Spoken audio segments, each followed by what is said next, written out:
Abambonayo lo muntu lo ungizwe okuthiwa ungizwe Mchunu lo mfana okuthiwa ungizwe Mchunu.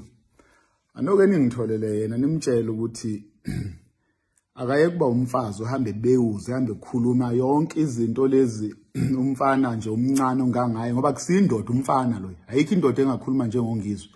Umnqolo ogombotsheni ochoba intwala yikanini akaqhathwanga. Ayikho indoda engakhuluma lento ezeyikhunywa ungizwe. Hambe khuluma ngawo wonke amadoda lawo. Indoda enjani engavala umlomo enomlamo omanzi engathi umfazi. Ithina amadoda ngikhusho lokhu njengoba indoda yasemakhaya nje umuntu wasemakhaya uqhathiwe. Ngifuna umgangela ke manje.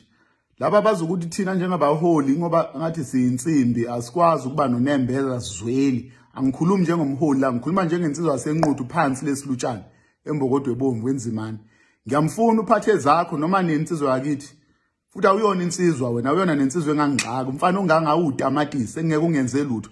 Njengoba ukhuluma usukela bonke abantu okhuzani omcineko ozikalalo uPremier usihlalo weANC uxova iANC uyiNkatha yazi ngeke sixove iNkatha uyiNkatha nkawe wena ngizwe. Ngeke sixove wena. Awuyazi ukuthi yini iANC ngisho ukhuluma umuntu ukhuluma ngeANC ukhuluma into engekho.